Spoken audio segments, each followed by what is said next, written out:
Pessoal, bom dia. Eu agradeço mais uma vez essa oportunidade, né? Isso pode parecer assim recorrente, clichê, mas a gente sempre fala, né? Quando a gente prepara a palestra, o primeiro, o mais necessitado, quem aprende primeiro somos nós. E isso é verdadeiro, né? A gente, toda vez que faz um estudo, independente de palestra, a gente está buscando alguma coisa que venha trazer um conforto, né? Um reconforto, como disse o Marcelo, e paz de espírito para nós, né? Então o tema que eu escolhi de hoje, embora tenha um título assim que parece meio, não é um título meu, né? Vocês já vão falar dele, mas é pura e simplesmente uma reflexão à luz de um dos ensinamentos de Jesus. Então o tema dessa palestra é pecado e punição, por isso que dá a impressão, né, que é algo assim muito pesado. Mas esse tema está no capítulo 13 do livro Boa Nova. Esse livro é um livro primoroso. Eu não canso de fazer propaganda dele, porque são 30 passagens do Evangelho, através da psicografia de Chico Xavier, mas pelo espírito Humberto de Campos. Então ele é muito rico de detalhe. Ele, embora algumas coisas estejam até no sentido figurado, Humberto de Campos traz assim, informações que são muito boas para a gente entender essas passagens, né, esses exemplos de Jesus. Então o título da palestra, mais uma vez, é Pecado e Punição, por Humberto de Campos, tá? Pela psicografia de Chico Xavier. E eu sempre digo que Chico Xavier é um presente para nós, né? É uma alegria tão grande a gente ter Chico Xavier dentro da nossa pátria, pelo menos na última encarnação dele, porque os ensinamentos são grandiosos, né? Exemplo desse livro Conduta Espírita, também tem Chico Xavier, Valdo Vieira, enfim, pelo espírito de André Luiz. Mas vamos ao nosso assunto aqui, que é o foco, né, da palestra de hoje.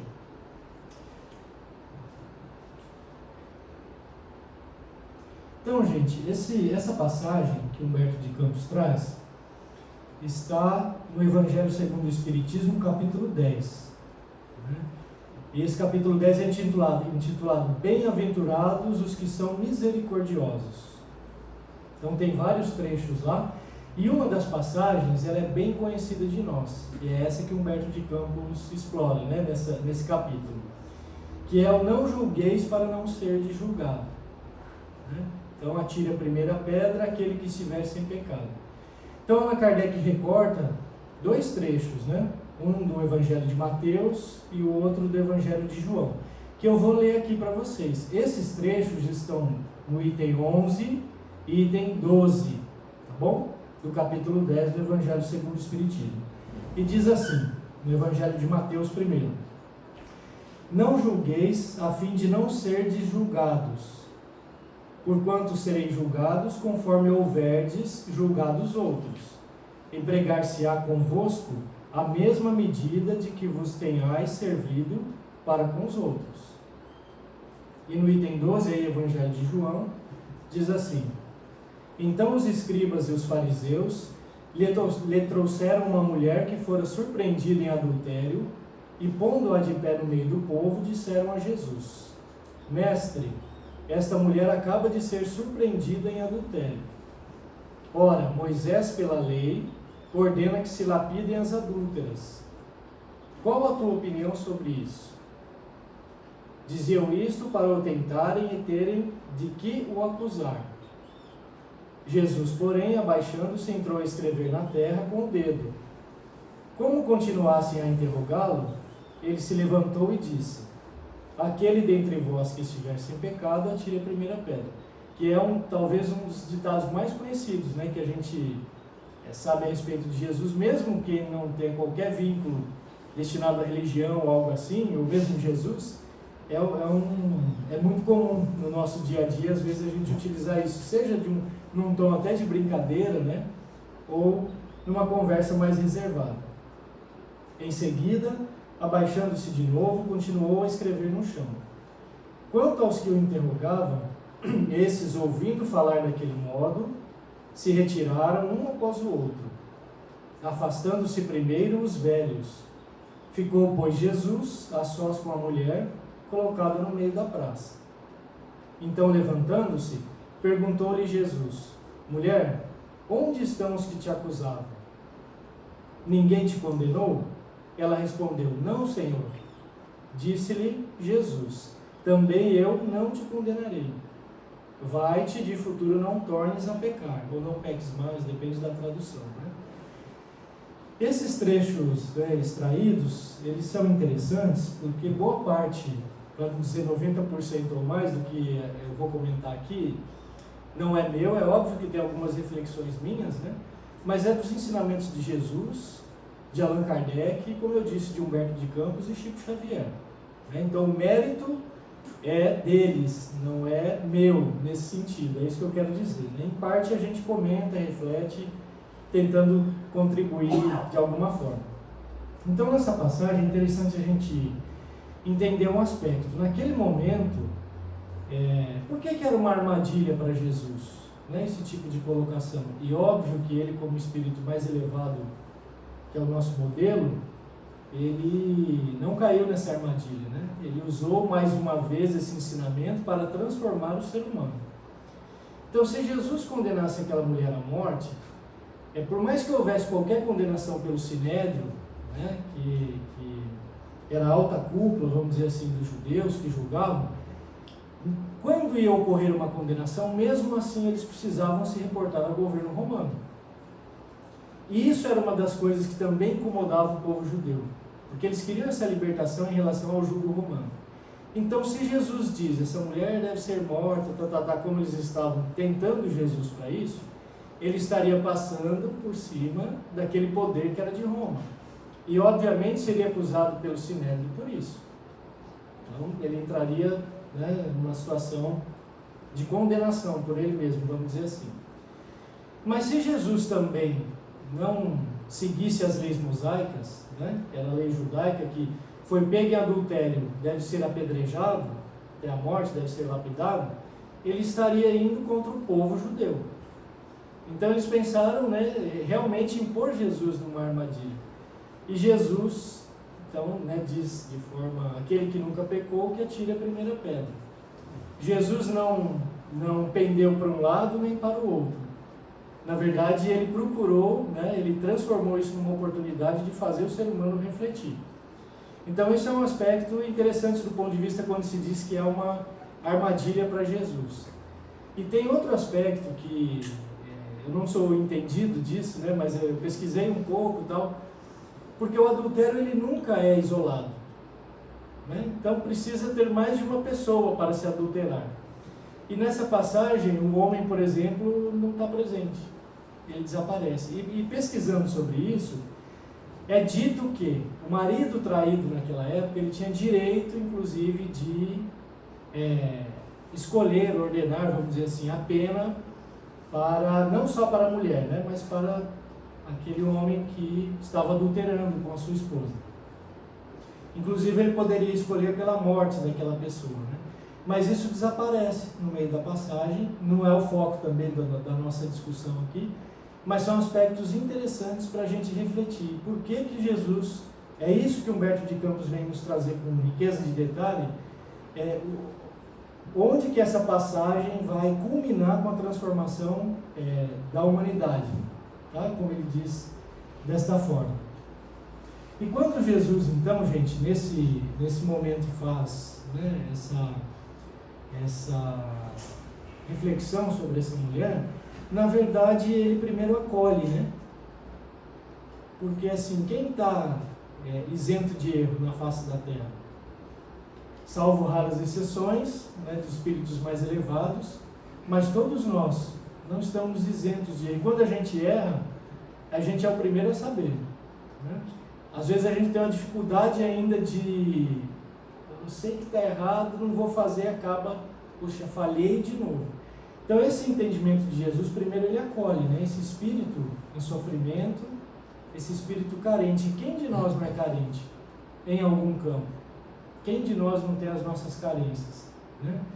Ele acolhe, mas ele não é conivente com o erro. Não é verdade? Porque ele diz, vai e não peques mais.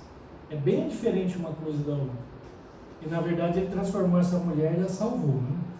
Então, esse capítulo 13 do Boa Nova, que é pecado e punição, eu vou ler para vocês porque uma hora de tanto ler eu acabo fixando, mas ainda não consigo registrá-lo sem precisar fazer essa leitura, tá bom? E ao longo dessa leitura a gente vai discutindo alguma coisa, eventualmente, que julgar oportuno, tá certo? Então vamos lá. Humberto de Campos descreve assim, olha: Jesus havia terminado uma de suas pregações na praça pública quando percebeu que a multidão se movimentava em alvoroço. Alguns populares mais exaltados prorrompiam em gritos, enquanto uma mulher ofegante, cabelos desgrenhados e faces macilentos, que é um face assim, um faces descarnado, né, sofrido, magro, se aproximava dele com uma súplica de proteção a lhe sair dos olhos tristes. Então ela procura Jesus já com esse olhar, né, de súplica. Os muitos judeus ali aglomerados excitavam o ânimo geral, reclamando o apedrejamento da pecadora, na conformidade das antigas tradições. Solicitado então a se constituir juiz dos costumes do povo, o mestre exclamou com serenidade e desassombro, causando estupefação aos que ouviram: aquele que estiver sem pecado, atire a primeira pedra. Por toda a assembleia se fez sentir uma surpresa inquietante. As acusações morreram nos lábios mais exaltados. A multidão ensimesmava-se para compreender a sua própria situação. Enquanto isso, o mestre punha-se a escrever no solo despreocupadamente. Então, quando se usa, né, aquela sigla ACDC, né, antes de Cristo, depois de Cristo, e a gente fala tanto em transição, né, acho que a transição, que é uma transição maior do que já ter vindo Jesus e ter trazido o Evangelho para nós, e lógico que isso vai culminando na nossa transição ao longo do tempo, mas ela vem faz tempo, né, ocorrendo. Então, realmente, Jesus traz essa transformação para a pessoa, né? Por que ela olhou com súplica para Jesus? Faz a gente pensar. Muito provavelmente já tinha ouvido falar do Mestre, porque ele já era conhecido. E a forma como ele tratava o ser humano, sem esses rigores, né? Mas sempre procurando transformar o ser humano em algo melhor. Então vamos continuar aqui. Aos poucos o local ficara quase deserto. Apenas Jesus e alguns discípulos lá se conservavam, tendo ao lado a mulher a ocultar as faces com as mãos. Em dado instante, o mestre divino ergueu a fronte e perguntou à infeliz: mulher, onde estão teus juízes? Observando que a pecadora lhe respondia apenas com um olhar reconhecido, onde as lágrimas aljofravam num misto de agradecimento e alegria, Jesus continuou: ninguém te condenou? Também eu não te condeno. Vai e não peques mais. A infeliz criatura retirou-se, experimentando uma sensação nova no espírito. Olha a diferença, né? Eu vou ser muito honesto com vocês. Talvez se eu estivesse lá naquela passagem, eu ia ser um dos que estava com a pedra na mão lá, né? Não sei. Mas olha o que Jesus faz, né, com o ser humano. Então, a infeliz criatura retirou-se, experimentando uma sensação nova no espírito, que é o refrigério que o evangelho dele vem nos trazer até hoje, né? A generosidade do Messias lhe iluminava o coração em claridades vivas que lhe banhavam a alma toda. Mas, enquanto a pecadora se retirava, presa de intensa alegria, os poucos discípulos que se encontravam junto do Senhor não conseguiram ocultar a estranheza que lhes causara o seu gesto. Então vejam que mesmo os discípulos, né, isso é uma reflexão interessante, que a gente sempre tem a oportunidade e faz. Os discípulos, nós sabemos, eles não eram espíritos perfeitos. Eles foram escolhidos por Jesus por uma razão muito grande, e imagina o privilégio disso, né? Mas todos eles tinham várias questões, como nós também temos. E mesmo assim Jesus nunca os condenou, né? Então cada um tinha uma peculiaridade. Mesmo Judas, também é trazido numa das lições de Humberto de Campos, que Jesus sabia exatamente tudo o que ia acontecer, e a gente sabe, não tem ninguém melhor para saber do roteiro dele do que o próprio Jesus. Mas tinha um propósito para escolher, né? Ele foi o último discípulo a ser escolhido, causando estranheza nos outros colegas, porque alguns desconfiavam disso já, mas das características de Judas, né? Mas Jesus, no entanto, disse que seria ele. E quando o escolheu, tinham outros para serem outras pessoas, né? Mas que ele deveria acompanhar o grupo, e os outros ali presentes deveriam fazer florescer o Evangelho onde eles estavam. Então, tudo dentro do seu propósito. Mas muito bem, aí aqui continua assim. A generosidade do Messias lhe iluminava o coração em claridades vivas que lhe banhavam a alma toda. Mas enquanto a pecadora se retirava, presa de intensa alegria, os poucos discípulos que se encontravam junto do Senhor não conseguiram ocultar a estranheza que lhes causara o seu gesto. Por que não condenar a ele aquela mulher de vida censurável aos olhos de todos? Aí começam as perguntas, né? Não se tratava de uma adúltera? Nesse ínterim, João se aproximou e interrogou: Mestre, por que não condenastes a meretriz de vida infame? Jesus fixou no discípulo o olhar calmo e bondoso e redarguiu. Então vamos ver a resposta de Jesus, né? Quais as razões que aduzes em favor dessa condenação, João? Sabes o motivo por que essa pobre mulher se prostituiu? Então já fazendo João pensar, né, e os outros próximos, para começar essa transformação no pensamento nosso, que é viciado, às vezes muito mais por ignorância, não é por maldade, né?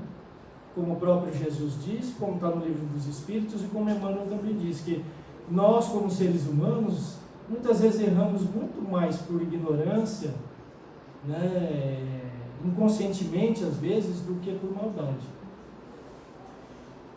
E aí Jesus pergunta novamente: terá sofrido alguma vez a dureza das vicissitudes que ela atravessou em sua vida? Vicissitudes no sentido de reveses, contratempos, dificuldades, né, e não de vícios. Ignora, João, o vulto das necessidades e das tentações que a fizeram sucumbir a meio do caminho. Não sabes quantas vezes tem sido ela objeto do escárnio dos pais, dos filhos e dos irmãos das mulheres mais felizes. Não seria justo agravar-lhe os padecimentos infernais da consciência, pesarosa e sem rumo. Olha a bondade do Mestre, né? E não seria diferente. O quanto que às vezes a gente se pega julgando, né? E eu me incluo nisso. Mas olha ele dizendo, esse ser humano já está num sofrimento tão grande que a própria consciência dele, né, traz um padecimento infernal para ele. Por isso ele acolhe no primeiro momento. Pelo menos é a minha interpretação. Aquele ser frágil que ele vê ali, ele acolhe, depois ele ensina, né? Para quê? Para transformá-lo. Entretanto, exclamou João, olha, vejo que João era firme ali, hein? Estava quase igual Pedro, né? Pedro de pedra, né? Duro que nem uma rocha. Entretanto, exclamou João, defendendo os princípios da lei antiga, ela pecou e fez jus à punição. Por isso o título desse capítulo, né, é Pecado e Punição. Não está escrito que os homens pagarão ceitil por ceitil os seus próprios erros? Então ele usa de um outro ensinamento de Jesus para confrontar Jesus, não no sentido de confronto, né? Mas ele está buscando um aprendizado aqui, se a gente pensar bem. O mestre sorriu sem se perturbar e esclareceu. Então Jesus não se melindrou com isso, né? Você pode contestar que ela tenha pecado. Quem estará irrepreensível na face da terra? Há sacerdotes da lei, magistrados e filósofos que prostituíram suas almas por mais baixo preço. Contudo, ainda não lhes vi os acusadores. Então Jesus era... né? A hipocrisia costuma campear impune, enquanto se atiram pedras ao sofrimento. João, o mundo está cheio de túmulos caiados. Como disse naquela passagem mesmo Jesus, uns túmulos caiados, né, bonitos por fora, mas cheio de ossos e podridão. Que é o nosso vaso, né? O nosso recipiente. O túmulo é um recipiente, o nosso corpo é um recipiente para o nosso espírito. E o que ele quer dizer de dentro, né? Esse de dentro que está estragado é o que vem do coração. Não é? É aquela passagem que a gente conhece, né? Não é o que entra pela boca que macula o homem, sim o que sai dela. Que mais uma vez tem a ver o quê? Com a forma, né? É isso que vem nos trazer quando Jesus fala de hipocrisia aqui. Porque a forma era algo muito estabelecido, enraizado naquela época. E as pessoas começaram a buscar porque ele trazia isso diferente. Numa das lições de Emmanuel, tá na coleção do Fonte Viva. Eu não sei qual deles, faz um tempo que eu li isso. Mas numa das lições, Emmanuel aproveita para nos esclarecer. E eu achei muito interessante. Por que Jesus veio para os mais simples? Por que Jesus, se tinha que fazer uma transformação tão grande, ele não veio, então, numa posição maior, mais alta, que era o que Judas queria, né? Daí o equívoco dele, para fazer essa transformação, para poder mudar as leis, para poder libertar o povo judeu dos romanos, já que ele era tido como Messias. Por que ele veio no seio da simplicidade e começou interagindo com aqueles que eram mais pobres, mais simples? E Emmanuel explica de forma assim muito sucinta que Jesus, se tivesse vindo junto do homem que tem todas as suas posições mais altas, pelo orgulho que o homem se encontra quando está nessas posições, não teriam ouvido. Então o exemplo da manjedoura vem de encontro com isso, né? Porque ele já nasceu numa manjedoura, né? Com toda essa simplicidade. Então, e aí Emmanuel explica um pouco, não lembro a lição, mas desse orgulho do ser humano, né? E quando às vezes a gente não tem nada, você talvez está mais aberto para ouvir as coisas. Não é invariável às vezes a gente buscar Deus mais no sofrimento, né? Nas nossas orações e tal. E isso faz, não ter nada nos faz lembrar de uma passagem de São Francisco, né? Que eu ouvi numa palestra aqui, me ocorreu agora, eu não li, preciso procurar isso para ler. Mas numa passagem de São Francisco, que ele está com um amigo dele caminhando, e vão acontecendo várias coisas, eles vão ficando ao relento, e chega uma hora que está muito frio, eles estão ao relento praticamente com uma roupa fina só, eles batem numa porta, e eu não sei se é mais de uma porta ou não, por isso eu preciso ver essa passagem, mas eu sei que não abrem, ou falam para eles, não, ninguém vai entrar, porque tudo era muito risco naquela época, né? E às vezes não é diferente hoje em dia. Então pessoas estranhas batendo na porta, e aí chega uma hora que alguns dizem que quando eles não têm mais onde dormir, vão dormir no relento, no frio. É mais ou menos assim. São Francisco diz, bom, ele começa a pular e cantar e alegre, o amigo dele não entende aquilo, fala, mas você está louco? Mas não deixaram a gente entrar, a gente pode morrer de frio aqui fora. Você está feliz? Fala, eu estou feliz, porque agora eu só tenho Deus, sou só eu e Ele, não dependo de mais nada. Então esses espíritos, quando acreditam, eles acreditam de verdade, né? Então o exemplo da simplicidade de Jesus vem com isso. Mas vamos voltar para a lição aqui, gente, vamos lá. Então ele comenta, né, sobre João, o mundo está cheio de túmulos caiados. Deus, porém, é o Pai de bondade infinita, que aguarda os filhos pródigos em sua casa. Poder-se-ia desejar para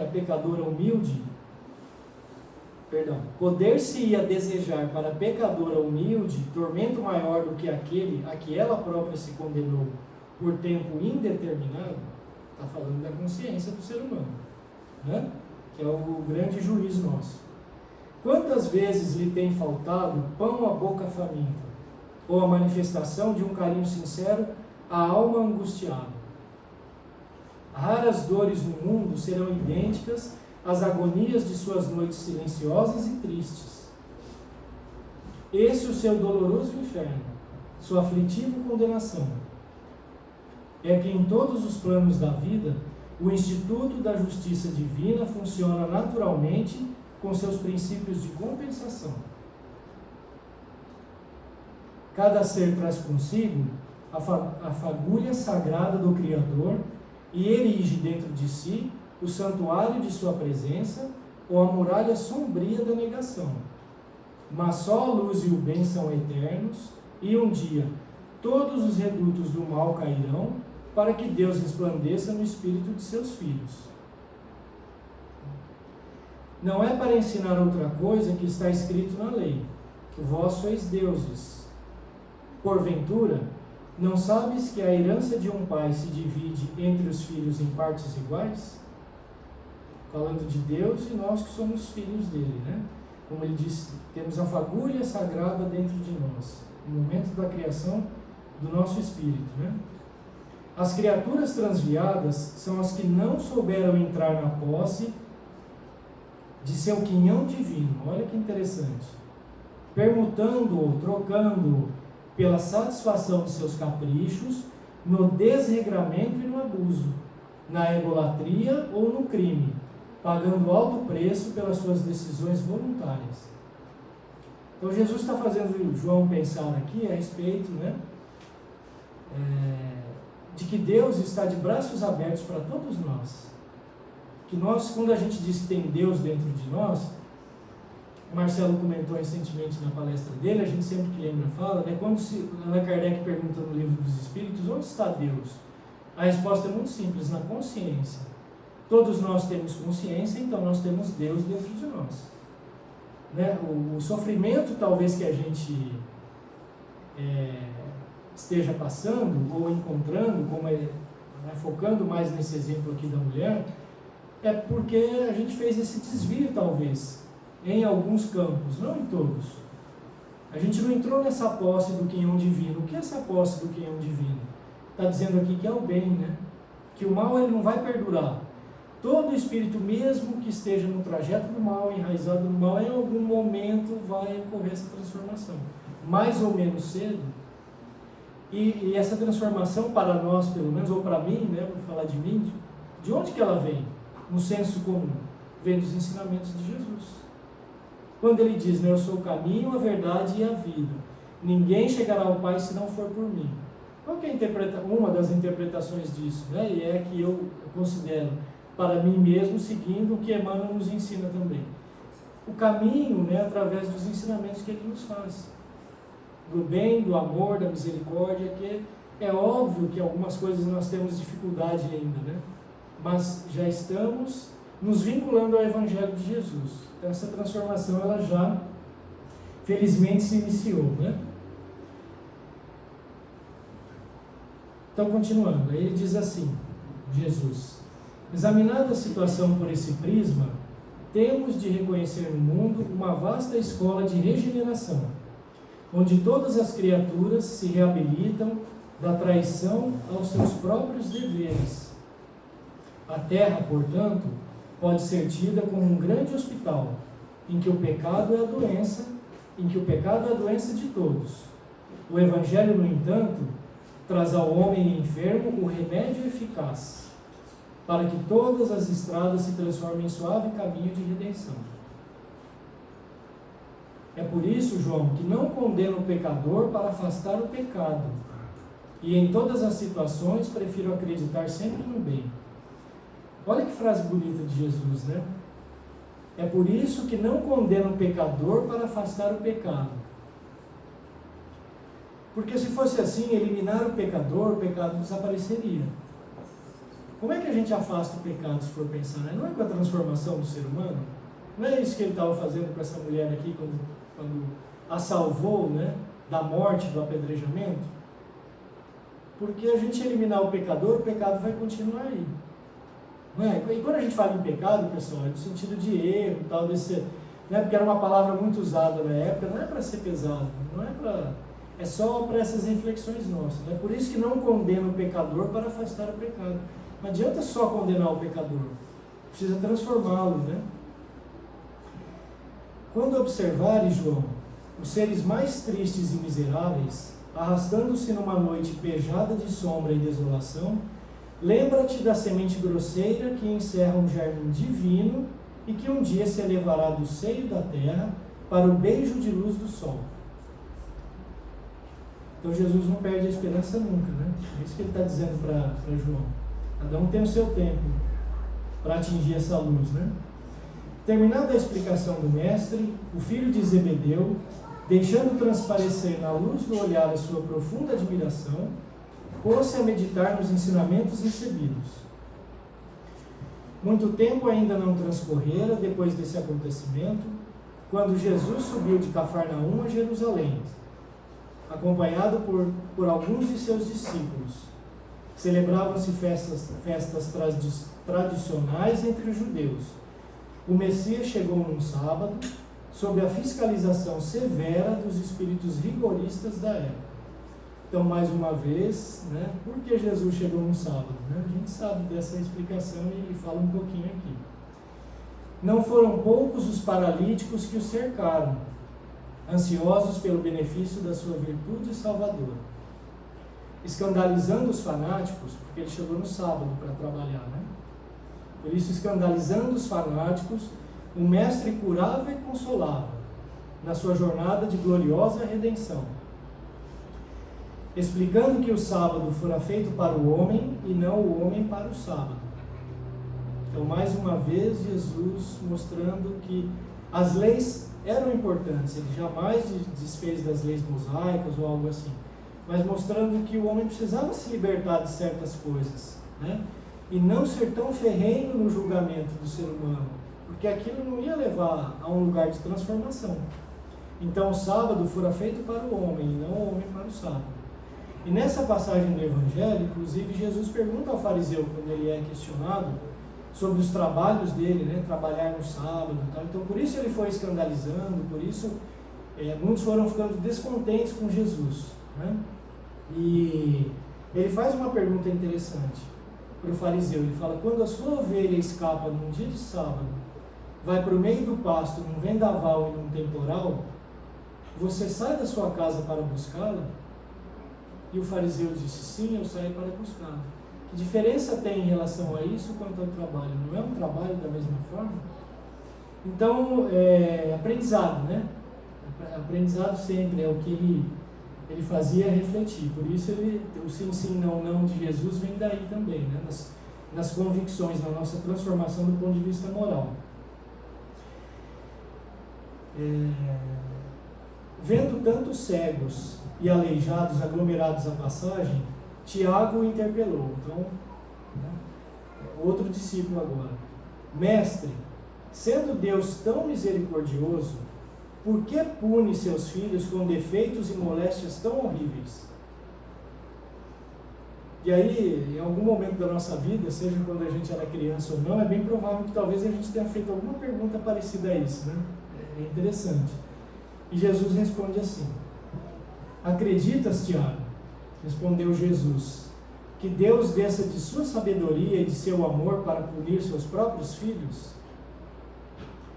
O Pai tem o seu plano determinado com respeito à criação inteira, mas dentro desse plano, a cada criatura cabe uma parte na edificação, pela qual terá de responder.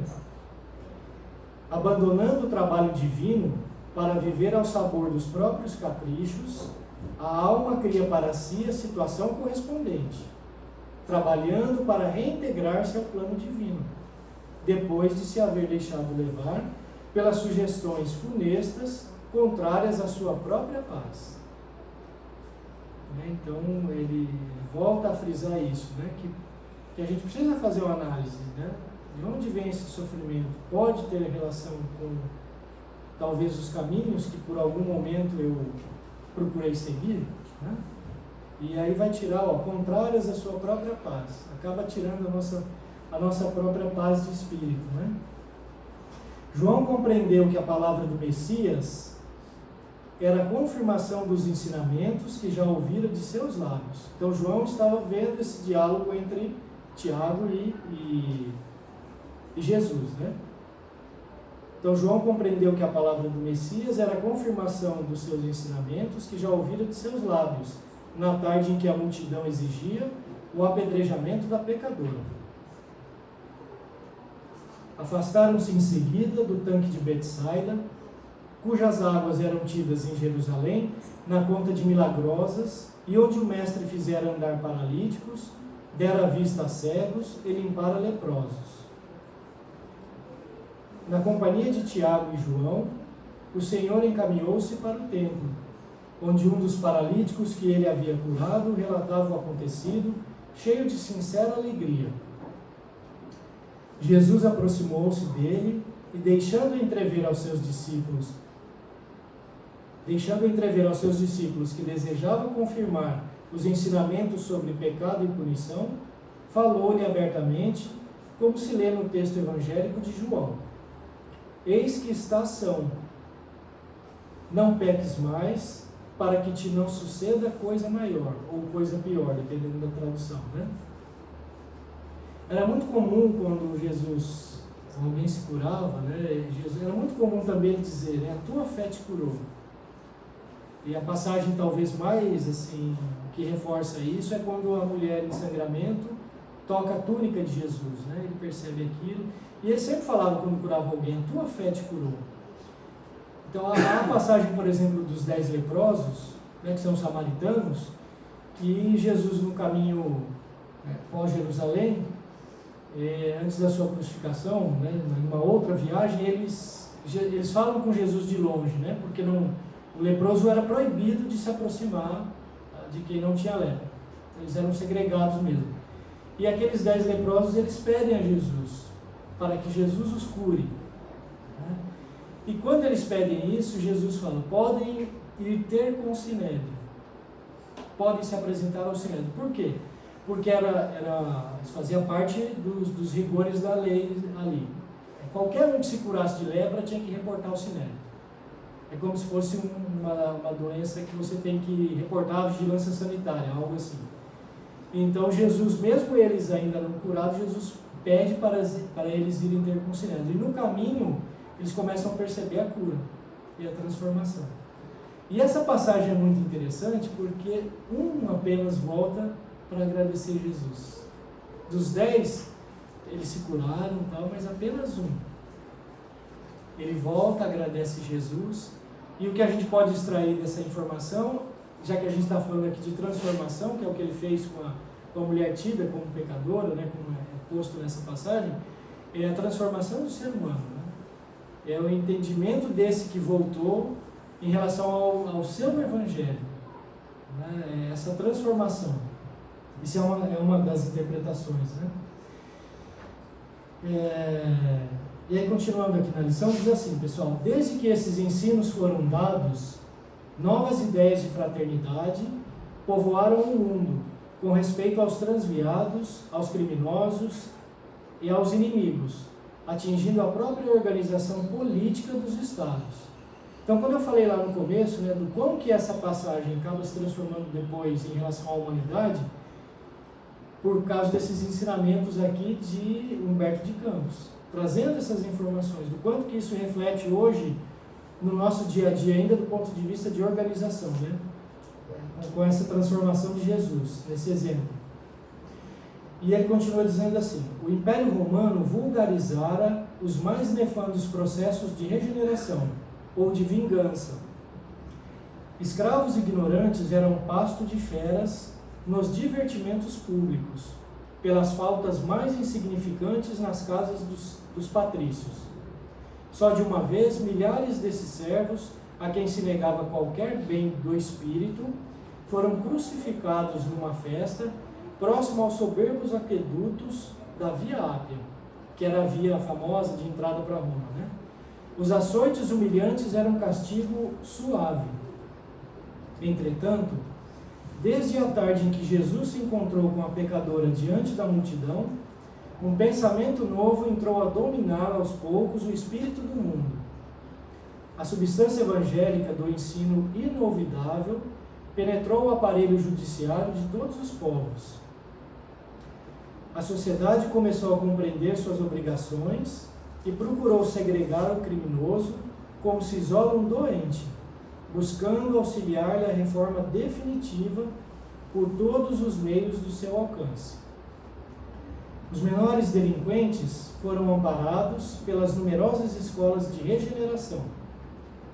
Todo o sistema de justiça humana evoluiu para os princípios da magnanimidade, e os juízes modernos, lavrando suas sentenças, sem nunca haverem manuseado o Novo Testamento, talvez ignorem que procedem assim, por ter sido Jesus o grande reformador da criminologia. Então, Humberto de Campos termina, até de certa forma no sentido figurado. É óbvio que tem juízes que estão vinculados, né, tem a sua religiosidade, que manusearam esse Novo Testamento, mas o que ele quer dizer para nós aqui é que, mais uma vez, por um exemplo muito aparentemente simples de Jesus, isso veio trazendo uma transformação na forma de pensar, na forma até de se elaborar as leis, né? De começar a entender que os erros, ainda mais se forem persistentes, eles estão relacionados a uma possível doença da alma. É isso que ele nos traz aqui. Ver o criminoso como um doente, né? Ou aquele que está afastado de Deus, de alguma forma, né? Então, gente, a passagem era em relação a isso. Eu vou pegar ali na minha bolsa, ler uma última lição para vocês, que é do livro Fonte Viva, e tem a ver com a mudança, né?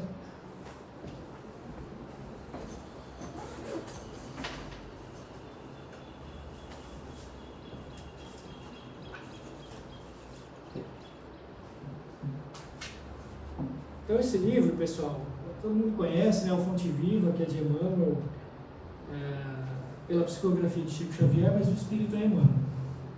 E essa lição, a 175, diz assim: mudança. Peraí que eu estou meio ceguinho aqui. Mas não o receberam, porque o seu aspecto era como de quem ia a Jerusalém. Então, está no Evangelho de Lucas e está falando sobre Jesus, que não foi recebido, né? Digna de nota a presente passagem de Lucas. Reparando os samaritanos que Jesus e os discípulos se dirigiam a Jerusalém, negaram-se a recebê-los. Identificaram-nos pelo aspecto. Se fossem viajores com destino a outros lugares, talvez lhes oferecessem hospedagem, reconforto, alegria. Não se verifica até hoje o mesmo fenômeno com os verdadeiros continuadores do Mestre? Jerusalém, para nós, simboliza aqui o testemunho da fé. E basta que alguém se encaminhe resolutamente a semelhante domínio espiritual para que os homens comuns, desorientados e discutidores, lhe cerrem as portas do coração. Os descuidados, que rumam na direção dos prazeres fáceis, encontram imediato acolhimento entre os novos samaritanos do mundo. Foram os samaritanos que não receberam Jesus, né?